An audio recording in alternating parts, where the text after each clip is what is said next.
Thank you for listening to the Allender Center podcast.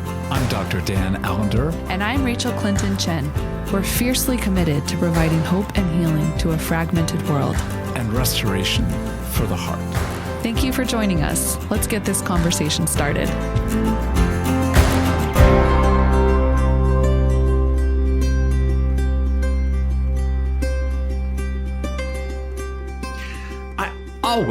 I enjoy the guests that I have the privilege of interacting with, but this day, even more so. But I also have to confess, there is at least a little inkling of trepidation as I introduce to the audience my two daughters. Hi. Annie Robbins and Amanda Christian. Hello. Girls, thank you for joining me on this podcast. So let me set the parameters. You can say whatever you wish, but you do know that you have to still deal with me at least for a number of years more. So I just wanted to create that little bit of warning. Other than that, what we want to focus on is the adult-children-parent relationship and what's involved in growing that relationship in a way in which there's always an evolution in parenting, always a process by which the parenting you did 2 or 3 years ago generally isn't the parenting that you'll do today. And so the privilege of having two of my children, I thought it might be even more complicated to have Andrew, but maybe we'll have Andrew at another point in time, to invite you both into the conversation. What's involved in growing the adult parent-child relationship? Before we do that, I think it would be delightful to hear from both of you a little bit about who you are. Our audience has heard me speak about both of you, but I think it would be good to introduce yourself, tell the folks whatever you would like, and then I'll add whatever you don't. Okay. Well, should I go first, Amanda, as the eldest? Yeah, I assume so. It's funny when you even introduce me as Annie Robbins. I think of myself as Annie Allender Robbins. I don't ever just go by that, but I'm the oldest, 42, mom of 2 boys now, just turned 12 and 14. So I have 2 boys in middle school, which I think defines a lot of my life and a lot of how I'm thinking about things. And I'm entering the 20th year of private practice as a classical 5-element acupuncturist. And have to give my parents a lot of credit for piquing my interest in this road, and also have to give my dad a nod to what he said 20 years ago, that I mostly work with trauma, and it took me a while to own that, but I happily love and own saying that a lot of my work is around trauma and healing trauma through the body. And it's been fun to kind of share similar paths, similar goals, different paths. Yeah, that's a beautiful way of putting it. And I can't help but say you were at one point deeply adamant that you would never be a therapist. And in fact, you really are a therapist, but you get to use needles. And I've often felt a great deal of envy because there are a number of clients I would like to. No, I won't go any further. Yeah. Yes, I was definitely a little therapist my entire life, being raised by not only my dad, but a myriad of therapists going through the program, as we called it. And I feel like my bedside reading was psychology books. And if it wasn't for not wanting to follow exactly in your footprint steps, I'm sure I would have been a therapist. But this has been, I think I have it much better. I do too. I have more think freedom. in some ways. I do. Indeed. I'll say a bit more in a moment, but Amanda. Okay. I am not the oldest. I am like the classical middle child, and try to create a lot of balance and peace between Annie and Andrew. And I feel like everything in my life is trying to just keep peace and happiness. And I have two girls who are 3 and 7, and living in Los Angeles for the last year and a half now with my family, and working for, I think it's been, no, I don't know, not good at doing math in my head, but like 14 years in oncology now, and 9 of them have been as a nurse practitioner working with bone marrow transplant. So a lot of leukemias and lymphomas, and people who are looking at, these very life-threatening diseases. And I like what I do because I feel like it's this really niche world where you get to have a lot of hope. There's like a potential cure with what we do, even though it's not like the highest percentages you'd like it to be, but it's still there. And I think I always like being in this world of hope. Mm-hmm. Well, if I can say it both with immense pride, but also just facticity here, you're both healers. You're both the kind of people who passionately desire for other people to flourish and for goodness to be part of their lives. And I certainly have experienced that with both of you. And I know that that's true with regard to how you care for your clients, your patients, your friends, your spouse, your children. So as we jump into this conversation, I'll wait and talk about the two of you at some point. But just to start by saying, when you think about what's involved in growing a adult parent-child relationship, I'm curious as to just where that thought has taken you. We've had some conversations before, but still, what's involved for both of you in the process of being in a friendship as well as a parental relationship with your mother and father? Well, it comes to mind to start a place that I hadn't thought of before, as you just stated that we're both healers, which I agree we both are. So I think, as you said that, it was like, well, that's it. That's the biggest piece, I feel like, is working on your own healing, your own path. And at first I was going to say letting go, because I'm really aware of, as I'm parenting a 14-year-old versus a 12-year-old, how much more I have to let go with the 8th grader versus the 6th grader. I feel like parenting is just this continual process of letting go as they get older. So I thought that's what I was going to say. But now as you spoke just the healing word, I actually think it's doing your own healing and then taking responsibility for it in a different way than you did when you were in the house under someone's control. And I don't know, there wasn't the freedom to take responsibility. There was the things that, there were plenty of things that frustrated me or made me sad or things that I needed. And now I feel like in the adult relationship, it's like, it's on me to take responsibility for healing those things. Manta? I feel very strongly that too. I think that I am in this phase of my life where I really am trying to be more conscious and more alert to my own inner workings and self, and the way that I impact relationships and ways that I am maybe not being as open and intentional with things. And I think as I try to, whether it's just maturing or learning to understand myself better, that relays back into my relationship with you and Mom, where learning, one, like taking responsibility for the things that I need, and also being very intentional about communicating that, so I don't feel like this, I think it's easy to be in the same house together on vacation, or like when we lived with you guys prior to moving to Los Angeles, and feel like, oh, we're together, but also not together. That time wasn't necessarily always intentionally spent, and learning to identify like, oh, I have this hurt from the, sitting in the same room on our devices rather than engaging and feeling like, I don't like this, but no one else seems upset about it. And so I have to learn how to articulate, like, I really want to have intentional time. And that doesn't happen unless I learn how to own that. So a lot of navigating our relationship is just learning, like, what are the things that I need, and then learning to tell you guys that and not expect that you're just going to know.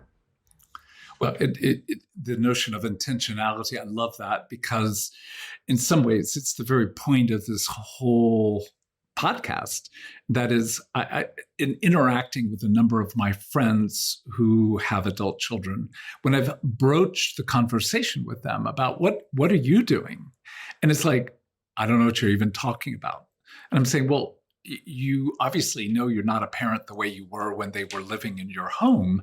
What's happening with regard to either the difficulties or the assets to grow that relationship? And what I'm finding from 2 or 3 conversations, it's just a foreign concept. Like, things are just normal. Things are just the way they are. And because we don't get most of the time that much time together, the idea of intentionality often just passes because, well, we've got to get dinner on the table, or we've got to get the kids off to some event, etc. So when you think about intentionality, where has that played out? And I'll say as if I'm not the person, but where's it played out with me or with mom? I mean, I think I can just speak because we were the most recent people to stay in your house for an extended period of time, of living in the same house and feeling like everyone's going about their own lives because you're rich people with your own inner and external workings, and those take up a lot of space, and then feeling like everyone's moving around you without necessarily having that in connection. And so I think I have a hard time with like holding on to things rather than, and Annie has always been so good at like in the moment speaking what she sees. And it takes me like months to come, and it like boils over in this really messy way where I'm like, I am lonely and why is no one paying attention to me? And I think that was what happened. It was like really close to before we left where I felt like, we're not spending any time. Like, you guys are acting like we're going to be here forever. And it's a very finite time. We get to have these moments with each other. And I just want those moments to be good and memorable, or messy and memorable, not just like superficial. Passing. Yeah. Yeah. I don't want them to be passing.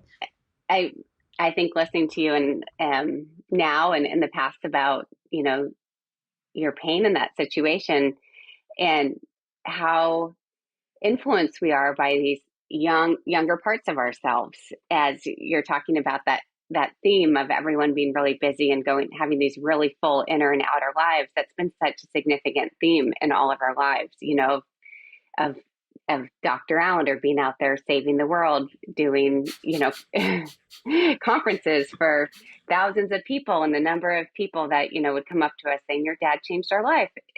Like, amazing. I've never seen you before. That's great. And, truly, that's amazing. Like, wow, we're really proud of you and still are.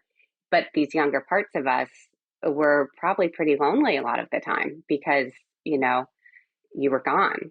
And like Amanda was saying, probably those younger parts for her, I know since I was her sister, were quiet about it and keeping the peace.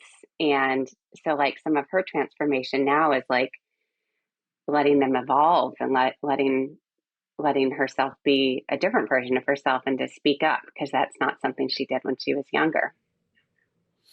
Well, it's huge to underscore that the person you were, you're not. The person I was, I'm not. Yet there's enough overlap and similarity that the structures of a presumption, like we know each other well, but in some ways I operate, everyone operates with a kind of prejudice, a bias, even if it's implicit or unwitting or unconscious, as to things can't change, won't change.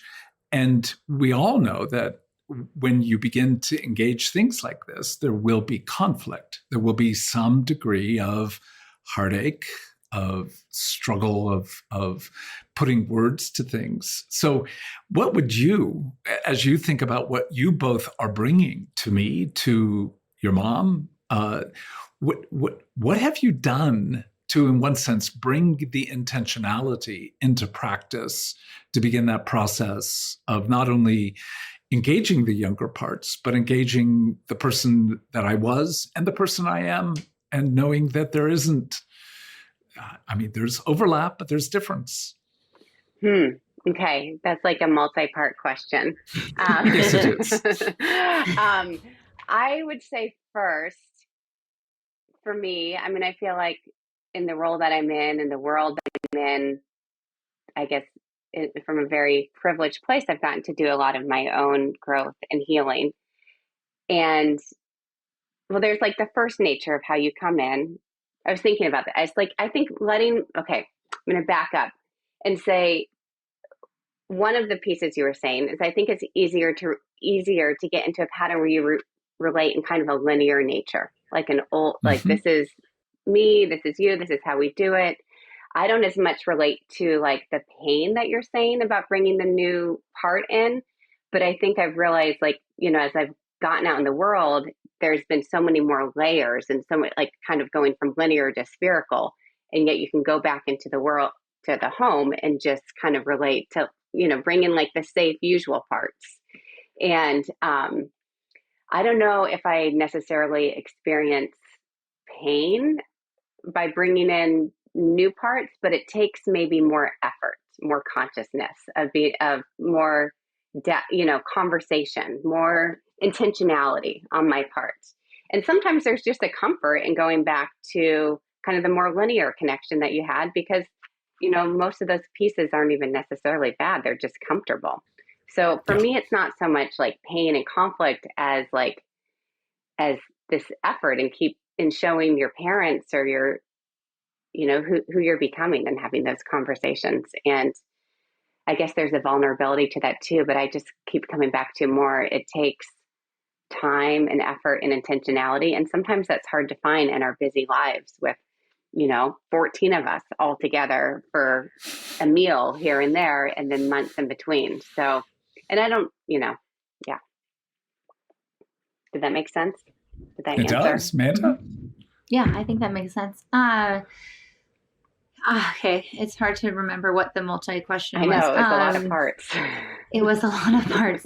Yeah, I think it's still, a lot of it's working through like my own self-discovery and my own self. And I feel like the past year, especially, I've had this feeling of like, there's more to me as like a woman, as a human, than I have accessed so far. And I'd like to like access more of that person. And I think Annie touched on that. Like, a lot of it is then allowing myself to, like, as I make these self-discoveries, to feel like I can communicate them to you guys and not have you continue to see me as like the young child or the middle child that classically behaved a certain way. I think learning how to have some of those conversations with you and Mom have been really good. And I think we've only kind of talked a little bit about some of that stuff, and it is a really fun thing, I think. And I have this with Annie too, where you do fall back into these patterns of like, well, I behave this way and you act this way. And like, I feel like this, like climbing back into like a cookie cutter of like, here is this person that I am. And every now and then feeling like, oh, I don't actually need to go into that cookie cutter. I can be these other parts of me that I am with other friends or other people, like allowing my full true self to be there all the time, rather than really operating from the childhood, the younger me. And I think with your role in particular, Dad, like, I agree with everything Amanda said. And like, I can see I'm being on the other side of that relationship. Like, there's been all these different chapters, like when I went to college and came back and Amanda was totally different, or like, we're all changing all the time. And I find, like, to be on the other side of that, how exciting that is to see, because there's just like more of her available, to have a relationship with. It's like, it's exciting. It's great. And then I can like notice parts of me that have showed up, especially based on who Dad is, and really wanting to know, there's been this deep desire through our whole life. And sometimes comments about like, I get to have these amazing, deep conversations with my students, and none of it with you guys, on a spiritual level or philosophical level. And there was, oh, there's Parker. There was such a desire for that, like such a urgent desire for that at some points, that I think I just had to be like, I need my space to figure this out. I don't want to be in conversation with you as I'm discovering it like I would a therapist, because you're my dad. And so I think we've had a different layer to navigate that. And for me, it's been, I guess giving myself the grace of space to kind of go on my own explorations, and then coming back when I'm, ready. And I think that's been part of the growth for me, at least I would hope, that being able to bear more patience and more trust that the process will grow. And as you both know, I can be somewhat impatient, somewhat impulsive, and quite same, quite verbal. So the intensity of those interactions, there's just been so many times where I have felt the need to remain, in the backdrop, waiting for you all. And the last conversation that Amanda and I had on the podcast was, you need to talk more. You need to engage more. You're waiting way too long. And I think that's part of the reality of, whenever you're functioning as a parent, you sort of make internal decisions about how you're going to engage. And then it's like, no, you can't create a linear process that will work in every occasion. So I think some of the work that we've done is just the awkwardness of having hard conversations. Not to say there aren't 1,000 more, but that ability just to have conflict, but know that we can remain together, has felt like one of the crucial gifts that you both have given to me, the ability to be in difficult conversations, but know that it can continue. Maybe not at my pace, maybe not at my time, but it will continue. And I think that is one of the hard but good gifts when there is this adult-child parental growth. Can we be patient with one another and to trust that the evolution really is good? And we might differ, we might have struggles, but if we can just stay in the conversation, something really good will happen. Does that feel true for both of you? Yeah, I think so. Sorry, Amanda, two things come up. One, I do think we've been given a huge baseline of love. So I've never questioned love based on anything that I've done. So yeah, I feel like we have that patience in knowing that really, no matter how we act, what we say, the love's going to be there. But the second thing I wanted to say, just as you were talking to me and Amanda, and I was thinking, gosh, it's like I have parenting two boys, so different. You're parenting two girls, Amanda, so different. We're two girls, totally different. Like Amanda's needs, and I'm seeing it through the Chinese medicine constitutional standpoint, Amanda wants to be understood and heard. And, in this process, I needed space for my own journey and then to come back on my own timing. And it's just so interesting how hard it is to be a parent, because you have to do different things with different people. Simultaneously. Yes. I know. Did you guys have a lot of conscious thought about that parenting? Andrew too, of course, but Annie and I, and how we are, I feel like it'd be harder to be more different sometimes. We're very, very different humans. And were there conscious ways that you thought, okay, I can't do this with Amanda that I did with Annie, or yes, yeah, how? The answer is absolutely yes. When I think about how much conversation, prayer, reflection that goes on past, present, and I'm sure future with regard to all your lives, including your husbands, including your children. I would say between Becky and I, 70% of our conversation is with regard to your lives. And that doesn't feel overwrought or even problematic. It's just like, we love thinking and talking about you. But in that, you've got so many different variables that I would say, you have in Ecclesiastes 3, this lovely hymn that the birds used. There's a time for X, there's a time for Y, there's a time for this. But the element that it comes to is, and nobody knows the right time. So I think that's that sense of, I don't know how to be a parent without having a sense of failure. And that's not primary, but it's just there. Like you just know that how I'm engaging doesn't seem to fit what's needed in the moment and with the person. And then when the issues were between the two of you or the three of you, where all of you were part of it, it's like, good Lord, just throw the dart against the wall and hope something sticks. Overwhelming being a parent. I think you realize that more and more the more you parent. Yeah, and I'm curious with that, like, how has your parenting changed your understanding of how to relate to mom, but also how it, shall we say, shapes or reshapes your own understanding of your childhood? I feel like I could talk about that for like an hour. So maybe I'll let Amanda go first and then I'll fill in the gaps. But I could do a whole podcast on that one. Spend a lot of time thinking about that. We may. we could do part 2, part 3.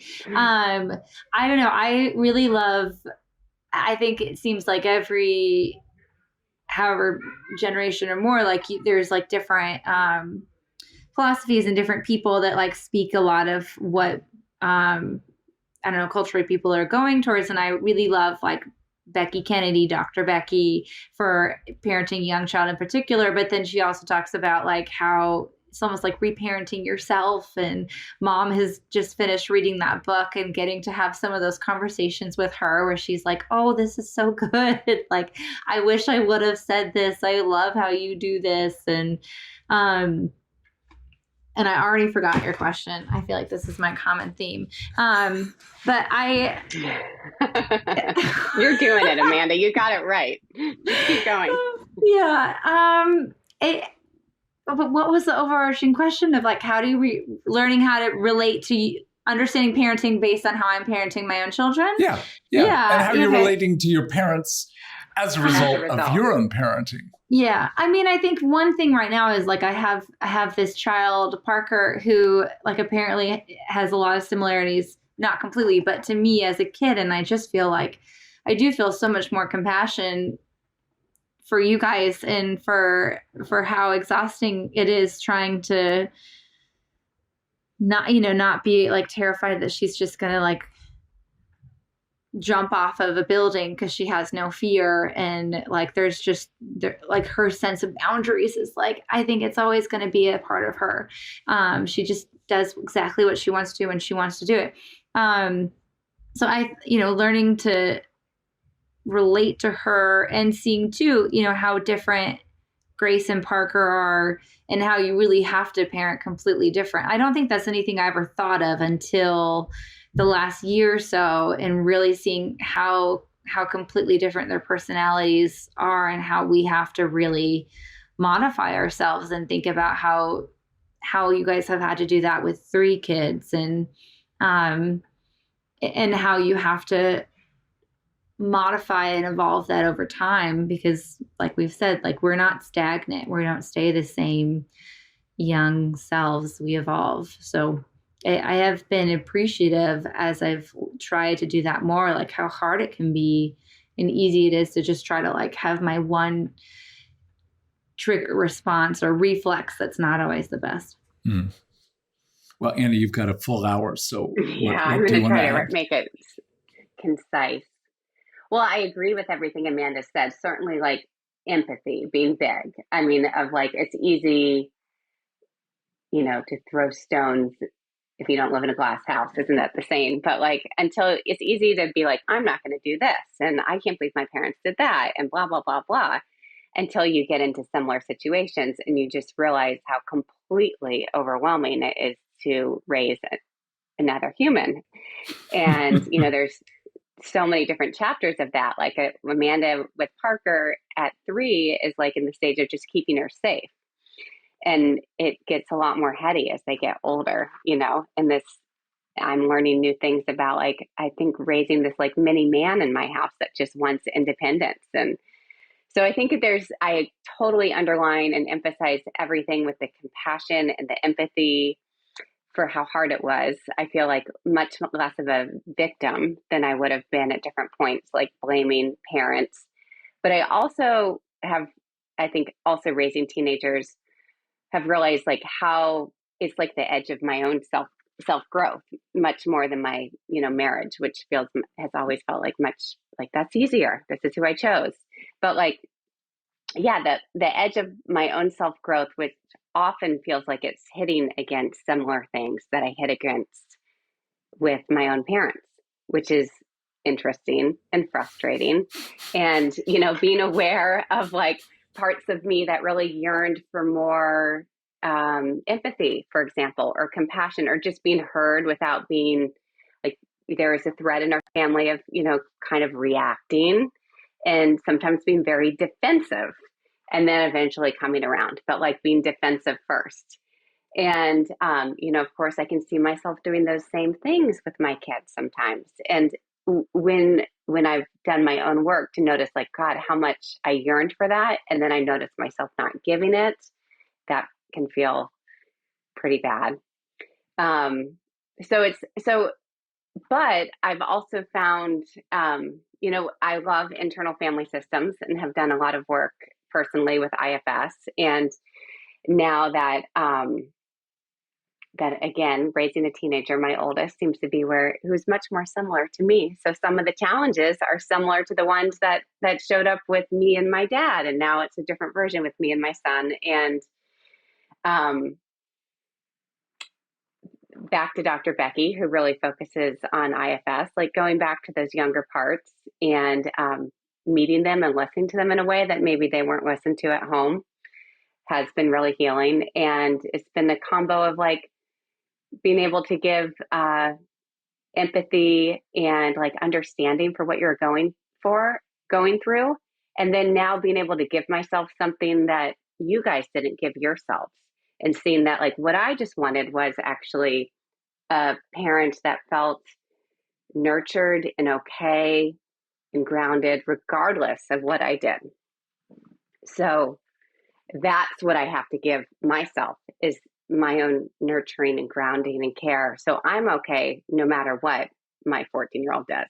And he doesn't feel that pressure that we felt. Yeah. So there's my wrap up. I think in so many ways, I think I've spoken this to both of you, that both Mom and I have watched you parent, and felt at times like we were oddly taking into our own selves something of what you were giving to your children. And again, it's a strange phrase. Tell me more. Like, what do you mean specifically? Break that down. Well, like you were parenting well, and we were so proud of you in those moments. And yet, not just watching how you each care for your children, but how you were caring for them actually touched parts of us that longed to have a parent like that ourselves. And that sweet gift, it's a strange gift. I would never have predicted this. I knew I would be proud of both of you in terms of how you would love your husbands, how you would love your children. But I didn't expect something of that strange sense of being parented by you. And to have that clarity of, oh, that's exactly what I would have wanted to have had from a mother. Or, goodness, that was so wise and strong. Or you both escaped the kind of power struggle that both of your children were setting you into. That was brilliant. So, I mean, there is a sense of pride, of course, but even more so that quality of, oh, that's what a really good mother does. So I felt that often watching your mom parent you, in terms of taking in something of the drink of that goodness. But I felt that as well, if not more so, watching the two of you. Does that surprise you? Um, but no, it's nice to hear. I mean, as you're saying that, I wonder too, I'm curious about you. Like, are you greeting that with both a sense of like awe and also some sadness too for what you didn't have?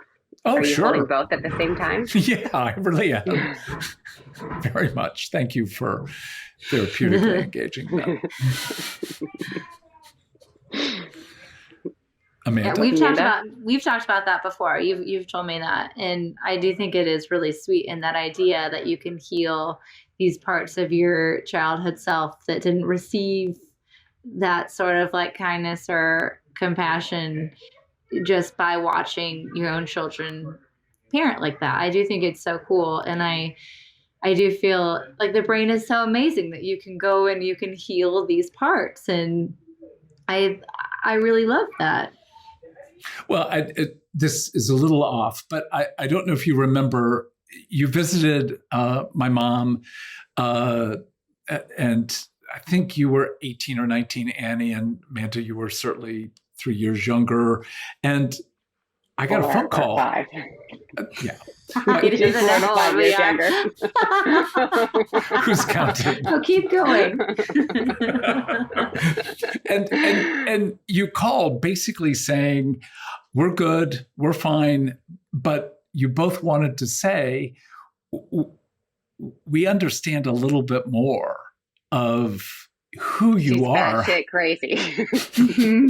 Yeah, that's a very technical term that's part of IFS, batshit crazy. But yeah, I think that was, I look back to that as one of those incredible gifts of that shift into your adult years, that you could see with no attack against my mother, but an awareness of, I see what your mother brings. I see how it's affected you, but I also have a sense of how it's splashed over into our lives as well. So you're both thinking intergenerationally in a way that I think a lot of people don't tend to see. Is that fair to say for both of you?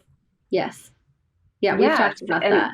And I also think like just listening to you talk, I mean, and my own like spiritual practice, like this is just such a reminder that it's a gift, because as you go through these like cyclical processes and we're all kind of looping upon each other, we all get to be one all at the same time. You know, we're not, it's not like power dynamics of parent, child, you know, more.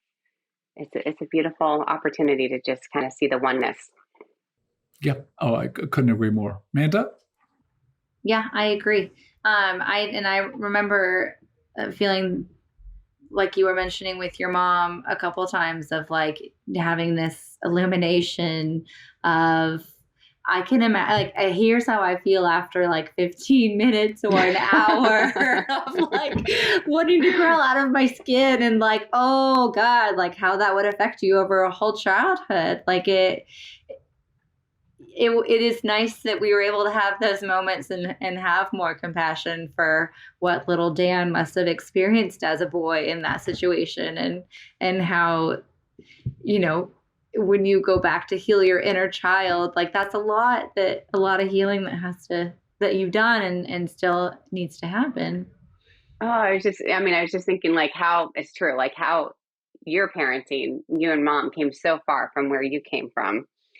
And hopefully we didn't have to go so far, but it's like we still carry the same burdens, you know? It's like you carry them less so, hopefully with good parenting as time goes on. But those pieces of your mom are still threads that like we find ourselves having to heal. Mm-hmm. Yeah, I think the intergenerational thing with the women in our family, Annie and I've talked a little bit about, and it'd be so interesting to know like how far some of these threads go back. But you know, like it wasn't grandma that experienced them for the first time and then passed them to you or to mom. Like these are things that have been going on for so many generations. And it's been a fun thing. Annie and I've talked a little bit about like how having compassion for those women, like they were crazy. And I really do feel like they carried a lot. They did carry a lot of threads of heavy perfectionism and pressure, and just not a lot of freedom. I feel like there wasn't as much freedom to make. So then maybe that's why Amanda and I are like really trying to find this width of our freedom of becoming who we really are. I mean, in our childhood, we had a lot more freedom too. I remember one of my lines from our childhood is I feel like you said with me, and I think maybe you decided not to keep saying it with the other kids, but we're like, I want my kids to see and speak up. But then when we did so, it caused pain. Yeah. So I think that mantra ended with me, but I definitely took that to heart. So, there are a lot of ways that we had freedom, but there were a lot of ways that we had pressure. And I can see like the intergenerational thing I just find so helpful too, because it's not about like giving it back to mom or like giving it back to my grandmother. It's like, there's some ancestor back there that didn't have that much pressure she carried, and we can find that. Well, before we end, I would love for both of you to put words to, and this is a very odd question, but if you can bear it. All right, so you're going to speak someday at our departure, at our funeral, or whatever. What are you going to want to? What are you going to want to say? And you ready? In a sentence or two. Oh my God! You're like Huck Finn. That's Can in you the, see like, why I've asked for some space as I've gone through my processes? How many parents ask that in the now in a podcast? Yeah, and like in a public forum. I will find it. Amanda, you go first. Oh, I've got it ready. Wasn't this? I mean, why? Why? Okay, I'll go first. I'll find it now.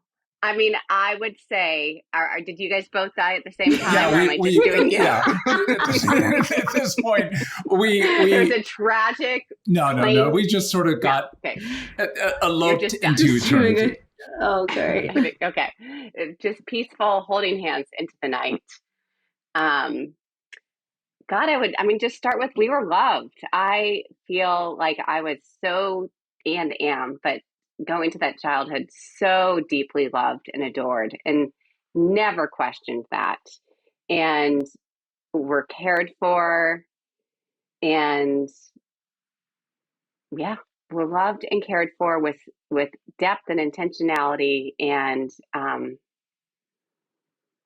it's coming up to me, but I hate that word failure, but it is complicated, Mm-hmm. It is, and yet it was still complicated. And there was still always space to come back home to that love. Mm-hmm. So I don't know, it all comes down to love, and there was plenty of it.